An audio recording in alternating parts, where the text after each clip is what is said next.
Willow Creek Springs presents Healthy Living with your host, Joe Grumbine.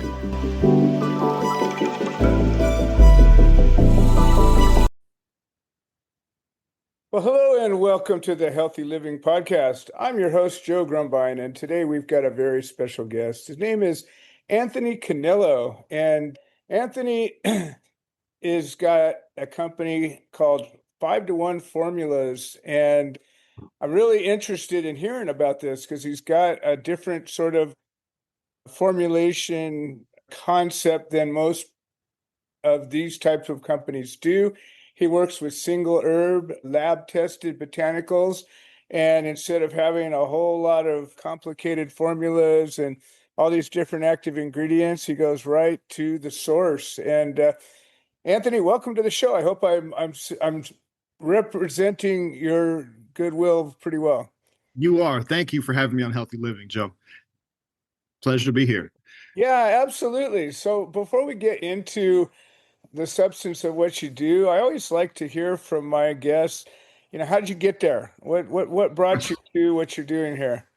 Definitely. So around 2016, my grandmother got very sick and she had a medical nebulizer that was prescribed to her. And if people don't know, it's a machine where you can take albuterol or tobramycin or antibiotics and you put them in a sterile solution and you breathe it in. So my grandmother was getting old at the time and she had a lung problem. And this was right before all the hullabaloo with vapes and right before vapes really took off. Right. So I was working. Also before COVID took off. Yeah, right. So I was working in a wellness center for a couple years and was pretty steeped in that work. I'm a master herbalist, and I put my training to use trying to figure out this whole vape thing. But it didn't take my grandmother. That was just sort of background information that I needed at the time, because once I saw my grandmother vaping up the whole third floor of the house, I was like, okay, so there could be something to this vaping. But I later learned that medical nebulizer formulas are really like water and sterile saline solution. And however, propylene glycol is authorized in certain formulations. So they do. It's not real good to be breathing in that stuff. Right. But it was considered safe enough to carry some types of medicine. So it's not. It probably killed a few mice, but not too many. Exactly. I got it. Before we go too deep, I'm curious how you seem like you're a pretty young guy. How did you get into being an herbalist? Most of us herbalists are old guys that have been doing it for 100 years, and I don't meet a whole lot of young herbalists. So tell me about. Thank you. I'm going to be 40 in 2 weeks. Yeah, that's young. Yeah, I love that. I remember those days. Honestly, my 20s really became it's like someone's 40s.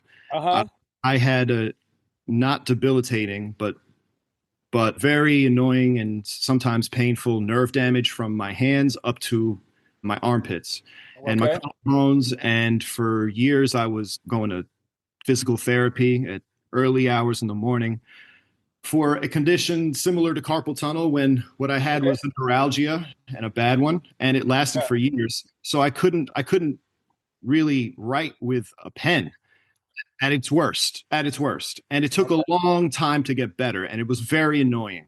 And so I really had to get serious early 20s about my health.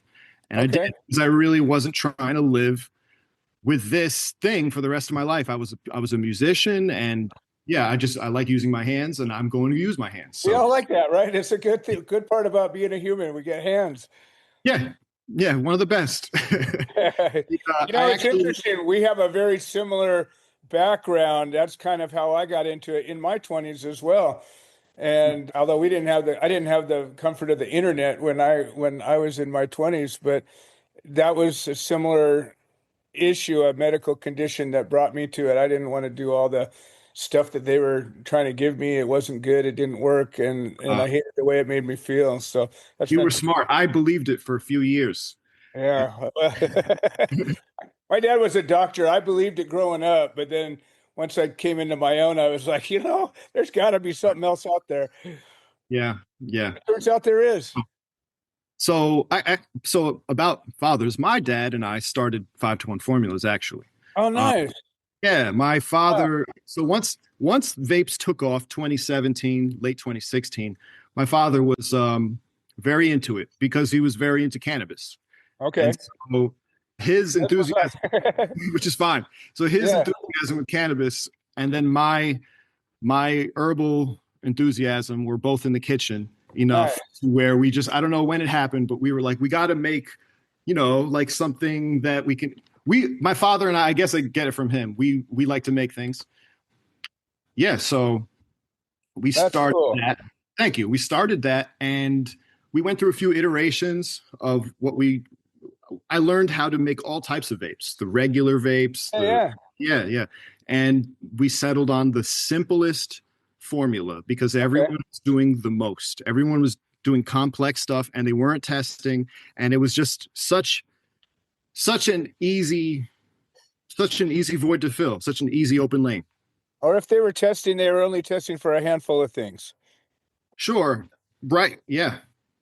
A You lot of know. my competitors, I won't name them, but they you have to email them and then they will email you the tests. They don't just Yeah, and who knows what that even means? I mean, that's a whole nother right, conversation. I've done right. episodes on the validity of third-party testing and how easy it is to fake results and things like. Sure. I got to hear those. Yeah, absolutely. So yeah, we started in 2017 and we Nice. were we were in New York. I was in New York. My father was living in New Jersey. Okay. And we had a nice thing. I was living in Brooklyn and I kind of covered the city in person more than I did anything online. I All tried right. to get up my products on Amazon. It didn't work then, but it has worked. Okay. So we All are on right. Amazon now, but at the time I had to learn and grow up as a businessman. Amazon didn't really know what that stuff was at the time. No one did. That's true. Yeah, That's true. No one really yeah. knew what was going on. So Right. now everything looks completely different on Amazon Oh and yeah. we're too. Yeah.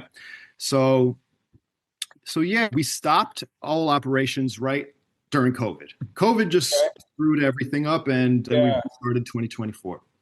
So So tell me about, the nature of these products. So because like essential oils, they have all sorts of devices for distributing or causing the oil to get into the air so you can breathe it and smell it and all of that. right. Usually it involves heat. Sure. Yeah. Then, vaping generally involves heat as well. And then there's, things like a nebulizer where it forces air into a situation where and it creates a mist basically where you can breathe like a humidifier. And Right. there's all sorts of different ways of creating a vapor. Yeah. Yeah, well, okay. So a good thing would be some background information. Yeah. So between I don't don't get me on the exact temperature, but it's around No. 700 degrees. That's combustion. I believe it's Right. 600 something degrees is combustion. Under that is diffusion or vaporization. So the Uh-huh. big difference is the polycyclic active hydrocarbons, Right. PAHs. And so when you're smoking something, you're going to get those PAHs, and Right. those are not considered healthy. They're generally considered carcinogenic or what have you. Correct. That's You very have true.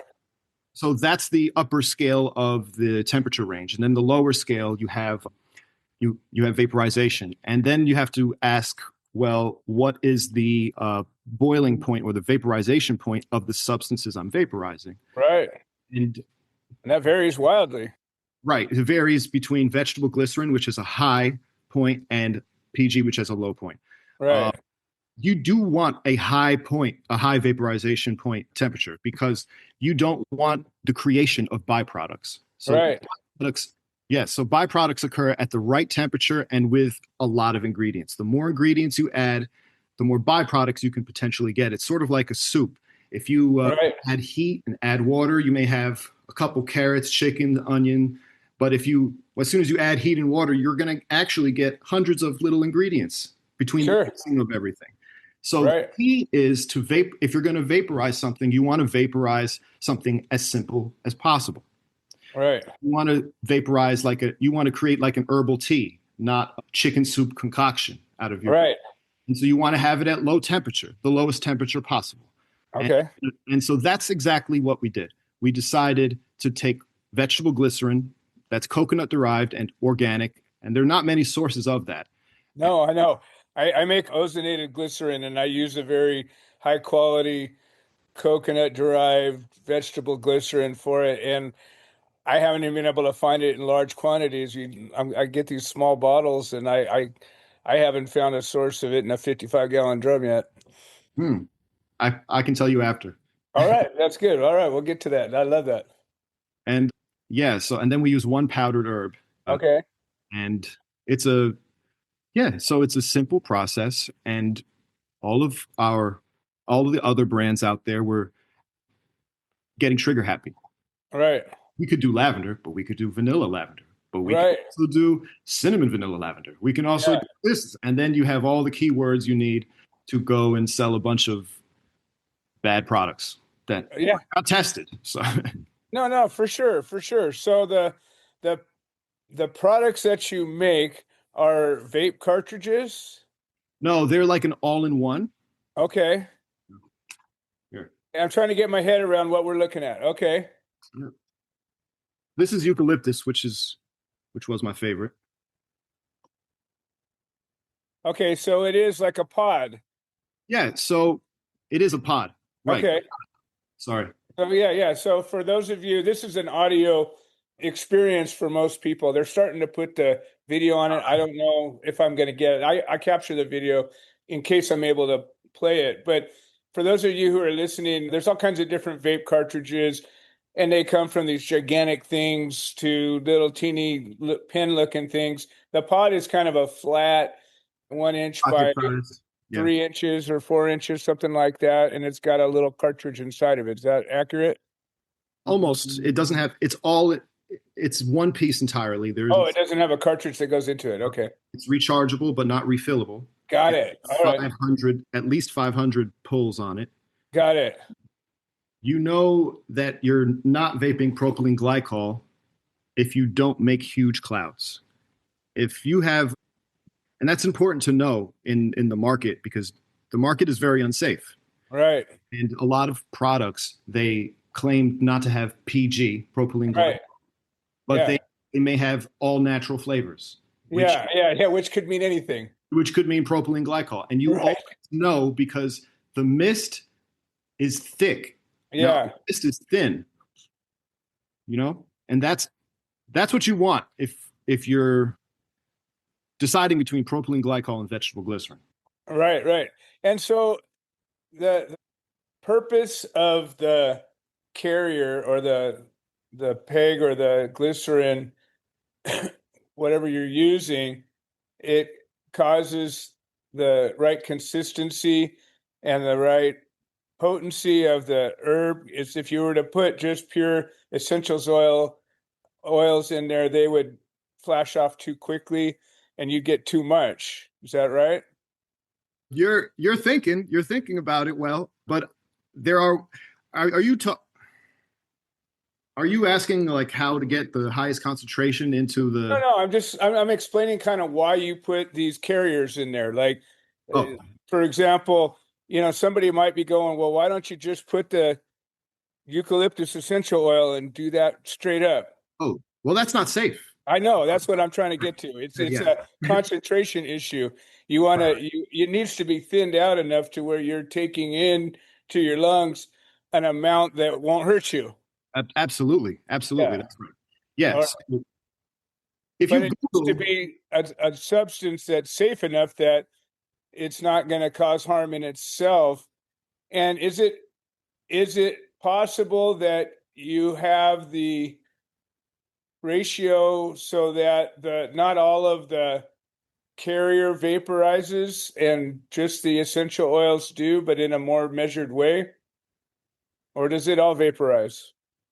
Well, we only use powdered herbs, which have some essential oils as well as other things in there. Okay. So the purpose of that vaporizes is that the powdered herbs get absorbed into the carrier and it creates an Yes. infused carrier. So for those of you who are listening, glycerin's often used as an extraction solvent for a lot of herbs, and that's essentially what you're doing. And so you can put an herb into glycerin.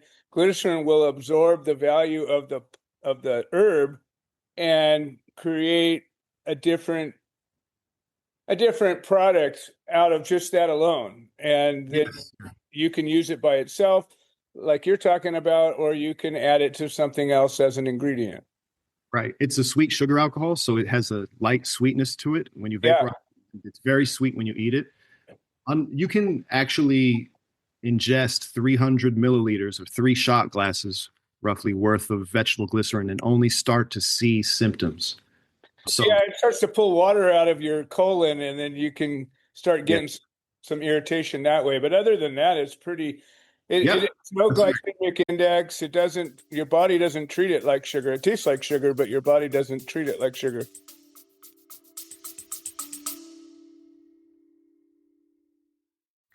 Hi, this is Joe Grumbine, and I wanted to share an update. The platform that hosts this podcast has made some changes to the subscriber settings, and we have a number of subscriber-only episodes that we offer to the supporters, and for a minimum of $3 a month, we can get you signed up. And if you're already signed up and you're having some kind of trouble locating these episodes in the other platforms, I would say maybe the best answer is to unsubscribe and then resubscribe. I'm sorry for the hassle. I don't have any way to make a change, but I'm very grateful for all the support. Thank you. Yeah, it tastes like sugar. And then if you contrast that to propylene glycol, if you drink 1 shot glass, 100 milliliters of propylene glycol, you probably have to go to the hospital. Right. So right. they both have excellent safety records. But it's sort of like I'll kill you, asking the CEO of Monsanto, "Hey, this glyphosate, like, do you want to drink it? Because you said it's safe enough to drink. Do you want to have a drink of some glyphosate?" And he said, "No, I'm good." Yeah, I'll pass. Yeah, what we're dealing with here. They're PG and VG are both safe. I agree. So I'm not a big vape guy per se, but I have gone through. I make some vapes myself, cannabis things, but they're just pure. They're just pure oil with a little teeny bit of a pure terpene, but that's a whole separate thing. And I remember when vapes first came out, there were some herbal vapes. And of course, they put nicotine in a lot of vapes. That's supposed to be safer. Most of the vapes these days have nicotine in them, or cannabis, one of the two. But there were some herbal blends that I remember that came out early on, maybe some mint and some different things that were supposed to be healthy for you. So why don't you share with us sort of the idea, like a lot of people that work with herbs, they're working with, infusions, decoctions, tinctures, powders, different sort of ways of doing it. And the idea of smoking or vaping to as a delivery system for something healthy isn't necessarily acknowledged by a lot of people, although it's becoming more regular as these things are becoming more mainstream. Why don't you share with us a little bit about how that all works? Sure. Well, it's obviously a simple glycerite with no water, and we want to maximize the amount of nutrients and plant material that can go in to the glycerite while still maintaining a nice vape experience. So there's that, and it's quite simple to make, but it takes a lot of time. Mm-hmm. If you mentioned before this that there were mint vapes and stuff like that going around, and you always have to check the ingredients of everything, because you end up with an essential oil or it's like, but we're doing powdered herbs, real, and we're infusing them as much as we can into what I believe is the safest carrier you could possibly use. Nice. I wanted to have a business which I could have gone the route of like a herbal tar or like hash, you know, Right. like, you know, so I would be out there steaming a bunch of lavender flowers. It'd be taking forever. I know. So I wanted to actually have a business and not make Yeah, exactly. niche, you know, so Right. like, let me see if this vegetable glycerin, and then we got the best vegetable glycerin, and Yeah. we refined our craft for about a year in a proprietary way. So I can't really explain all the details. Yeah, no, it's all good. Absolutely. Really, the goal was to maximize the amount of plant experience you can put into vegetable glycerin. Right. We didn't just decide to, you know, put them together and sell them. We really went Yeah, for sure. rigorous, something rigorous. Me and my father, a year and a half, we did this. I love that. Yeah. That's fantastic. We came up with a recipe that I may use later on. Okay. That involved a small amount, a 30th the amount of essential oils. Okay. But we decided to can that because this was just simpler. Yeah, absolutely. So when you talk about testing, even the herbs themselves often have many compounds within the herb. And so Right. there's lots of things to test for. And even like different varieties of rosemary have different ratios of terpenes and different compounds. Different lavenders have different, you know, a Bulgarian lavender or, you know, a different lavender will have, depending on where it's grown, the soil, the genetics of the plant itself, they're not all side by side. That's why they make a 41-40, you know, blend of lavender, because it's at least uniform. So Yeah. when you talk about testing, Well, what's the testing for? really, Yeah. You're asking a great question. That's really the holy grail of my business. Yeah. I think we need mass spectrometry testing. Right. HPLC. Yeah. Right. So then we can figure out the proportions of the nutrients, which nutrients, you know, I hope like linalool and lavender, which is popular and all of that. We need to. So yeah, that is a goal totally for us. Okay. And I know they're in there as well. I just haven't. No, absolutely. The thing is with mass spec testing, you have to have the standards for each thing you're looking for. Right. And so I just learned that. yeah. So they basically have these standards that when they heat the material up and it leaves an imprint that they're able to read these various spectrums of light or color or whatever it is that they're reading, and then they match it against a standard of the pure substance, and then they're able to calibrate from that the percentage of it that's inside of it. Got it. So it's interesting as HPLC is developing and they're testing for more and more things besides just cannabinoids and, you know, some basic things. I think there's getting to be more and more standards out there. Great. I know, like, I use herbal extracts from a number of sources, and they send me a third-party lab test that looks like it's pretty comprehensive, but frankly, I don't necessarily trust them because I don't know, you know, where they come from and all the things they're testing for. But it seems like the technology's out there now as far as to be able to get as complete as possible. Do you have a lab that you work with directly, or how do you work it? How do you work with it? Yes, ACS Labs. They work with the DEA. Okay, and do you work with their technicians? Because I've worked hand in hand with the lab techs before to help them solve some problems when I was doing extracting it years ago, and they didn't know what the hell they were looking at with some of the things I was pulling out, and I had to help them figure out what they were. Yeah. No, I have not done that. I send out the samples and hope for the best. So it would be my hope that maybe you can develop a relationship with one of the techs and be able to ask more direct questions about things. It's something that when I was doing a lot of extraction for a while, and I submitted hundreds of samples for testing, and every once in a while something strange would come up and I'd have to help them solve the problem. But luckily I was working with them. So it would be a good, for where you are in this process, it seems like that would be great if you could make a connection with one of the people at the lab. I couldn't disagree. Yeah, definitely. We got to continue this conversation. I like what you're doing. So tell me a little bit. We're running a little low on time, but tell me a little bit about your formulas, not, your trade secrets, but about what they do and the meat and potatoes of what you guys do. Sure.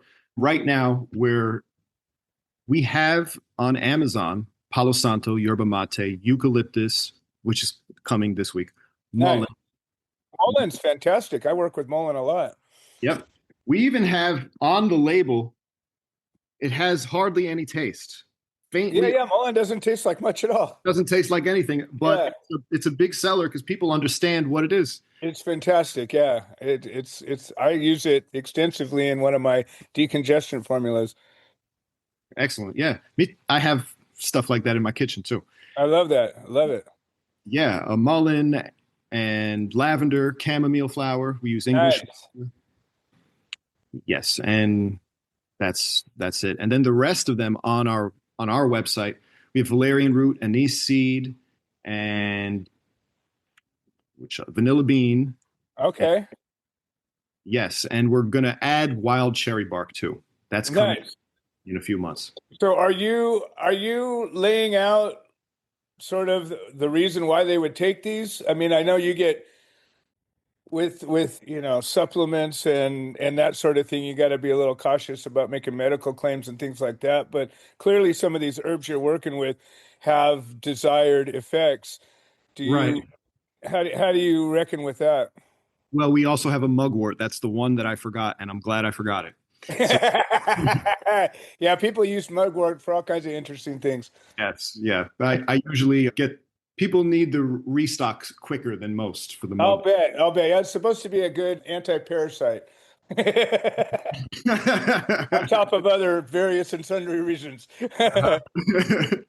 Yeah. The safety data for most of our formulas is on our, but I'll tell you that because we are such a simple formulation, there's a lot of known data on all Sure. individual glycerites, and really on a hazard scale, they're like a 0 or a Yeah, 1. yeah.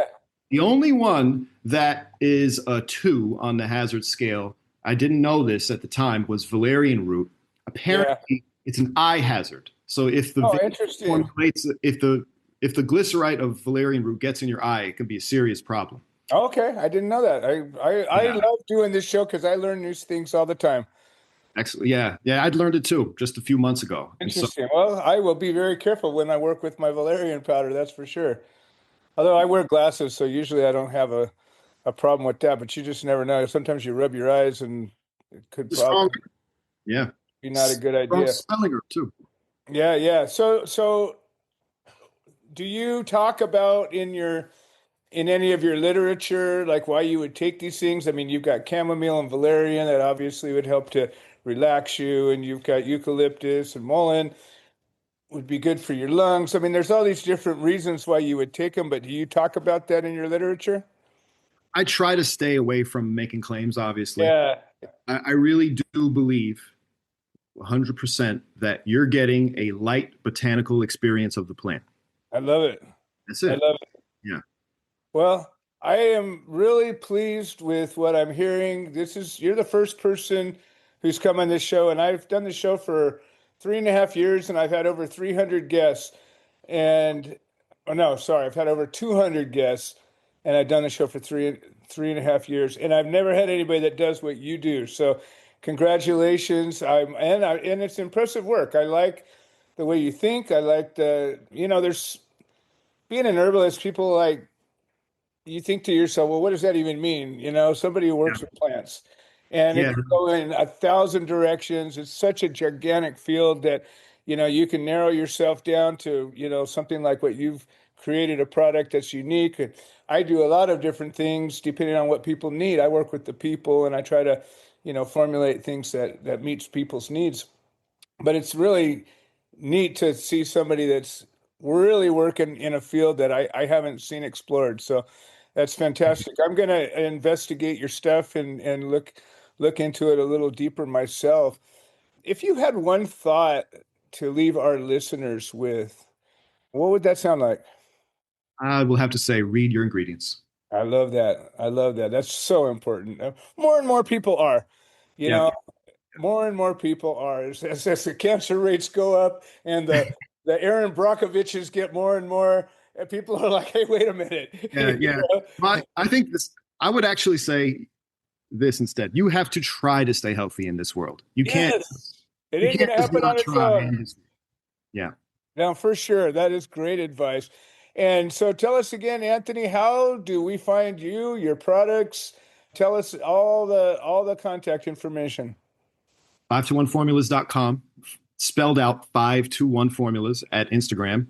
And we're also on TikTok, on Twitter, and YouTube, and on Amazon too. Fantastic. Well, I really appreciate you coming on to the show. Thank you, I'll Joe. talk to you a little bit afterward. I got another interview kind of real close behind this one, but I want to talk to you about a couple of things. And I really want to continue our conversation. Many of my guests come back and we continue a conversation. Nobody's at an end point in their journey. We're always, in process. And so when I Excellent. find Thank an you. interesting guest, I like to, keep the door open. And as maybe a new product comes or you discover some new things, you're always welcome to come back and share that with the audience. Thank you, Joe. I had a great time. Wonderful, wonderful. And this was your first podcast, by the way, wasn't it? You would never know. Really? Oh, You did thank a you. great job. Yeah, no, you did a fantastic job. All right, well, this has been another episode of the Healthy Living Podcast. I'm your host, Joe Grumbine, and I want to thank all of our listeners for making this show possible, and we will see you next time. This has been another episode of the Healthy Living Podcast. We produce this show so that people can share their stories, people that have overcome obstacles, people that are undergoing obstacles. We're building a community of health-minded individuals. If you're interested in supporting the show, please leave a review on the platform you're listening to it on. If you're interested in becoming a guest, please send an email to itsjoegrumbine@gmail.com, or you can send a note into the notes section of the podcast. All right. Well, thank you for supporting this show, and we hope you've enjoyed it.